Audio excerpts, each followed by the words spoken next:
कुछ देख कर ही हुआ हूँ मौजे दरिया का हरीफ, वरना मैं भी ये जानता हूँ कि अफियत साहिल में है, अफियत प्रेस कॉन्फ्रेंस करने में है। लेकिन मैं ये समझता हूँ कि ये मेरी बेशर्मी होती, अपनी आवाम के साथ गद्दारी होती कि अगर मैं इमरान खान के विजन को छोड़ता, अगर मैं अपनी पार्टी को छोड़ता। मैं हर कुर्बानी देने के लिए तैयार हूँ और था, और इंशाअल्लाह ताला इमरान खान को ना छोड़ा है ना इंशाअल्लाह छोड़ने का सब्र कर सकते हैं। शुरू के आपने मुझे मौका दिया।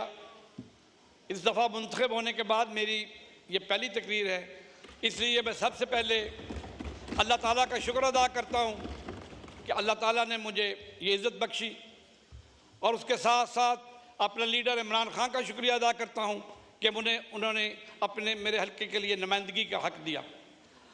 इसके साथ साथ अपने हल्के की आवाम का शुक्र अदा करता हूँ कि उन्होंने मेरी गैर मौजूदगी में मुझे 1.5 लाख वोट दिया और 64,000 की लीड से जितवाया।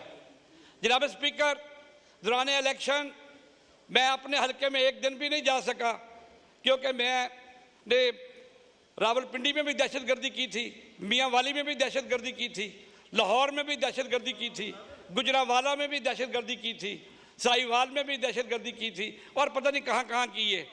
34 और 40 के करीब पर्चे हुए हैं मुझ पर, और मुझे मेरे हल्के में जाने की इजाज़त नहीं थी, ना मेरी कैंपेन चलाने की आवाम को इजाज़त थी, कोई रैली निकालने की इजाज़त नहीं थी, कोई बैनर लगा जाता था मेरे नाम का तो उतार दिया जाता था, और मेरे जो सपोर्टर थे, जो वोटर थे, उनके घरों पर रोज़ छापे और उनकी ज़िंदगी अजीरन की गई। लेकिन मैं फ़ख्र करता हूँ अपने हल्के के लोगों पर कि जिन्होंने इस तमाम तर जाहरियत के बावजूद, इस तमाम तर हरबों के बावजूद, इन तमाम तर रुकावटों के बावजूद अल्लाह ताला के फजल करम से मुझे वहाँ से कामयाब करवाया। मेरे जनाब स्पीकर, मैं ये समझता हूँ कि पाकिस्तान में जिस तरह के ये इलेक्शन करवाए गए हैं, जिसमें ना उम्मीदवारों को कैंपेन करने की इजाज़त थी और ना एक हमारी पार्टी पीटीआई को उसका निशान से महरूम किया गया, बल्ले का निशान भी नहीं था हमारे पास, लेकिन इसके बावजूद लोगों ने ये साबित किया कि वो इमरान खान के साथ खड़े हैं और इमरान खान के साथ हैं। जनाब वाला, मैं अपनी एक बात दोहराऊंगा, थोड़ी सी तवज्जो चाहता हूँ जनाब वाला, मैं आपकी तवज्जो चाहता हूँ। मैं अपनी एक बात दोहराऊंगा। मुझे कहा गया कि तुम तरीन के साथ शामिल हो जाओ, तो मैंने कहा कि ना मैं तरीन के साथ शामिल होऊंगा ना बदतरीन के साथ शामिल होऊंगा, मैं बेहतरीन के साथ हूं, बेहतरीन के साथ ही रहूंगा। क्योंकि मैं ये समझता हूं कि इमरान खान को बेहतरीन मैं इसलिए कहता हूं कि वो शख्स है जिसने अक़वाम मुत्तहिदा के प्लेटफार्म से लेकर हर फोरम पर नमूस रसालत की बात की है, इस्लामोफोबिया का मसला उठाया है, और जिसने पाकिस्तान की मशीयत को बावजूद कोरोना के सीधे राह पर डाला था, और उस वक़्त सनत का पहिया चला था, मजदूर को रोज़ी मिली थी, और सबसे बढ़कर किसान को उसकी जिन्स का सही रेट मिला था। तो मेरे ज़र मुबादला में इजाफा हुआ था, डेफिसिट कम हुआ था, और डॉलर कंट्रोल में था, और हमारी माशियत एक सही पटरी पर चढ़ गई थी। लेकिन एक लंदन प्लान बना और उसके ज़रिए हमारी हुकूमत को ख़त्म किया गया। लेकिन पाकिस्तान की अवाम हकीकी आज़ादी के प्लेटफार्म पर इमरान खान के पीछे खड़ी हुई, और 8 फरवरी को अवाम ने यह साबित किया कि वो हर तरह के हथकंडों का नाकाम करते हुए उन्होंने इमरान खान को मैंडेट दिया। लेकिन जनाब वाला, दफ़ा 147 जो फार्म है उसके ज़रिए ये हुकूमत हम पर नाफज की गई, मसल्लत की गई। मैं ये समझता हूँ कि मेरे जो सही मायने में मुंतखब मेंबरान हैं वो सब हमारे लिए बहुत काबिल इज़्ज़त हैं, लेकिन जो लोग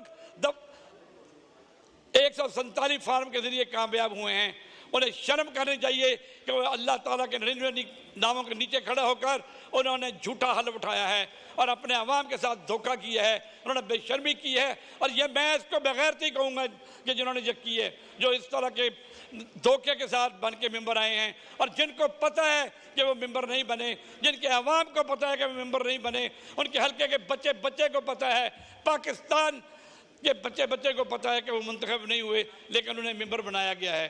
जनाब वाला, मैं ये समझता हूं कि ये जो पकड़ धकड़ हुई, ये जो गिरफ्तारियां हुई, सिर्फ इसलिए हुई कि हम अगर प्रेस कॉन्फ्रेंस कर दें तो फिर ठीक है। जिस तरह किसी ने कहा है कि ये सब कुछ देखने के बावजूद, किसी शायर ने कहा था कि कुछ देख कर हुआ हूँ मौजे दरिया का हरीफ, कुछ देख कर ही हुआ हूँ मौजे दरिया का हरीफ, वरना मैं भी ये जानता हूँ कि अफियत साहिल में है। मुझे भी पता था कि अफियत प्रेस कॉन्फ्रेंस करने में है, लेकिन मैं ये समझता हूँ कि ये मेरी बेशर्मी होती, अपनी आवाम के साथ गद्दारी होती कि अगर मैं इमरान खान के विजन को छोड़ता, अगर मैं अपनी पार्टी को छोड़ता। मैं हर कुर्बानी देने के लिए तैयार हूँ और था, और इंशाअल्लाह ताला इमरान खान को ना छोड़ा है ना इंशाअल्लाह छोड़ने का सब्र कर सकते हैं।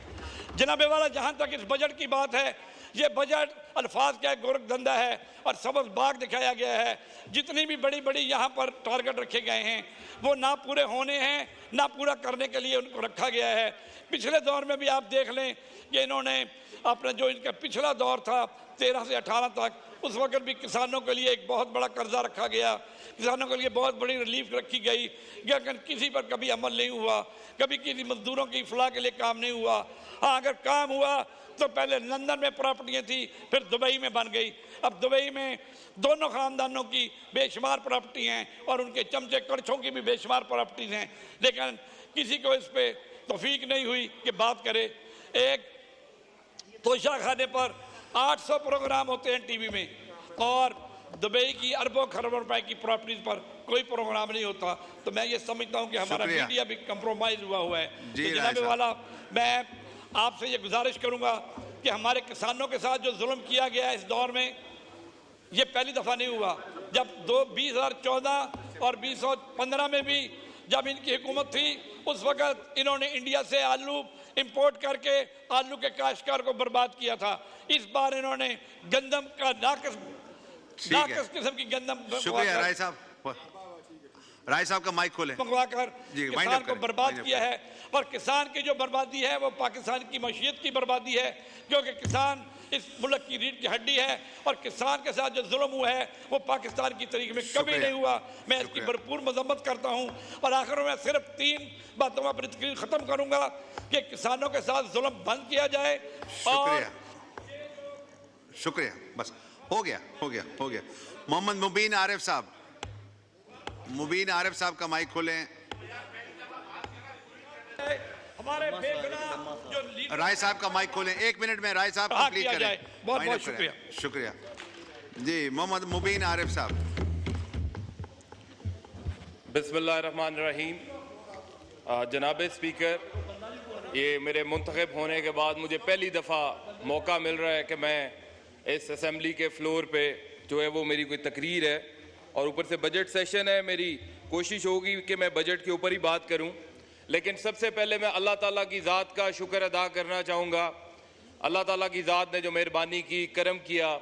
उसके बाद इमरान खान का शुक्र अदा करना चाहूँगा और अपने गुजरांवाला की आवाम का, बुज़ुर्गों का, बहनों का, वोटर्स का, जिन्होंने मेरे पे एतमाद किया और मुझे इस मुअज़्ज़ज़ अवान तक पहुँचाया कि मैं यहाँ पे आके उनकी आवाज़ बुलंद कर सकूँ। देखिए, अगर मैं बचपन से यही सुनता आ रहा हूँ, टीवी पे भी देखते थे कि ये अवाम की ताकत का एक सरचश्मा है, लेकिन जिस दिन से मैं यहाँ पे आया या मैंने आगे यहाँ पे चीज़ें देखी, मुझे तो कहीं पे भी अवाम की ताकत का कोई सरचश्मा नज़र नहीं आया। अवाम की ताकत के सरचश्मे की खाली चश्मा है, बिल्कुल है, कोई अवाम की ताकत नहीं है।